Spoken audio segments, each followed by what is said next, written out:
Oi, gente. Tô aqui para gravar mais um vídeo, né? E dessa vez um vídeo um pouco mais complexo, né? Que é a concordância verbal no conceito de hipérbato, né?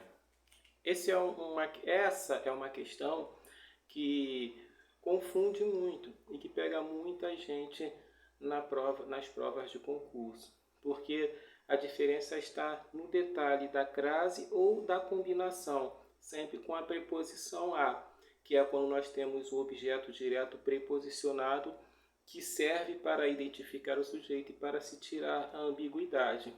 Então confunde, né? Na verdade, é uma questão já feita mesmo para pegar muita gente na prova de concurso. Então, eu separei aqui um conteúdo para nós vermos e tomarmos a atenção nesse tipo de concordância, né? Porque na concordância verbal, o verbo ele sempre tem que concordar com o sujeito, sempre, né? E no conceito de hipérbato, a frase sai da ordem natural, que é a ordem direta. A ordem direta que é sujeito, verbo, objeto, se tiver, complementos e adjuntos, né? Que vem para completar a frase, né? Só que no conceito de hipérbato, né, a frase sai dessa ordem direta e o sujeito vai parar em outra posição, confundindo. E assim fica mais difícil de se identificar o sujeito para se fazer a concordância correta, né? Hipérbato é uma figura de linguagem sintática na qual a frase sai da ordem direta e o sujeito vai parar em outra posição e são invertidas as posições e nós vamos entender isso agora, né? Na primeira frase está escrito assim: a mãe amam os filhos, né? Notamos que o verbo amar ele está no plural. Mas por que o verbo amar está no plural? Porque o sujeito dessa oração é o termo os filhos. Porque a crase que está colocada aqui no A, né? A crase que é a contração do A preposição mais o A artigo que é igual ao A craseado, tem o A preposição que nos dá o sentido de, vamos dizer, remetência, né? Ou algo que está sendo direcionado a algo.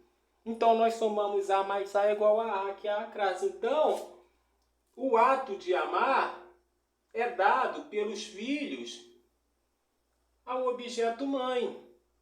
Quem está amando aqui são os filhos, né? Os filhos amam a mãe. Então o sujeito foi parar lá na outra posição, né? Como o sujeito está no plural, os filhos, então o verbo amar deve concordar no plural também, tá? Mas na frase abaixo não há crase. Se não há crase, o que nós temos aqui é unicamente o artigo definido feminino singular a, né? Então, aqui o sujeito é a mãe mesmo. A mãe ama os filhos, né? O ato de amar está sendo dado pela mãe aos filhos, né? Aqui na primeira frase, se nós perguntarmos quem está amando, os filhos amam a mãe. Como o objeto mãe, o termo que está sendo amado, veio para o início da frase, então teve que entrar o a preposição para se tirar a ambiguidade, para se identificar o sujeito. Objeto direto preposicionado. Então nós temos a crase. Então, a mãe amam os filhos, por isso que o verbo amar está no plural.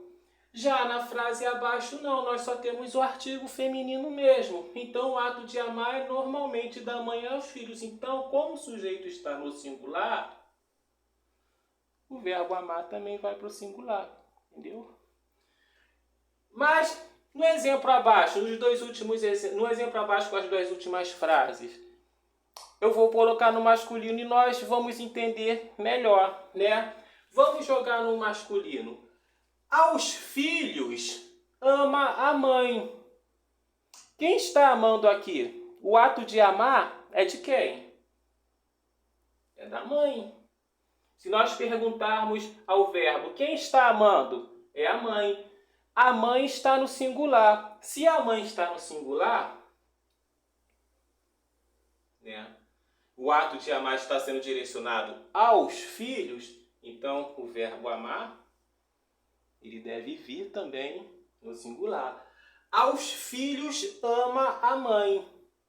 Quem ama os filhos? A mãe. Então o sujeito é a mãe.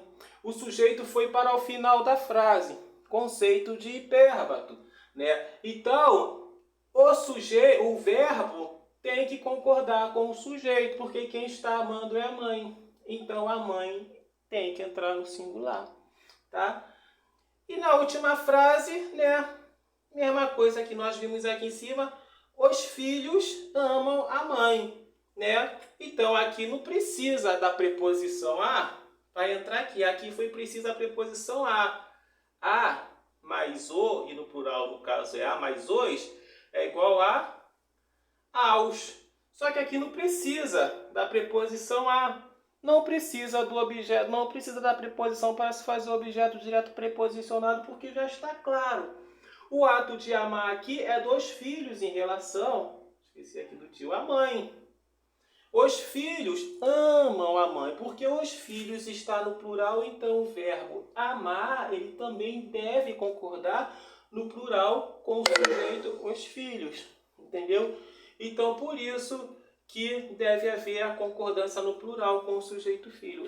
Essa é uma questão em que se requer a atenção, né, para se identificar o sujeito. Então, é necessário que se conheça a regra da crase e da combinação, né? Crase A mais A igual a A, que é igual a A craseado. Combinação A mais O, que é igual a AU, né? E assim, quando houver o objeto direto preposicionado, né, nós podemos identificar o sujeito para se fazer a concordância verbal correta, tá? Essa é uma questão que pega muito nas provas de concurso, tá? Valeu, obrigado e até a nossa próxima aula, se houver e se Deus permitir. Valeu.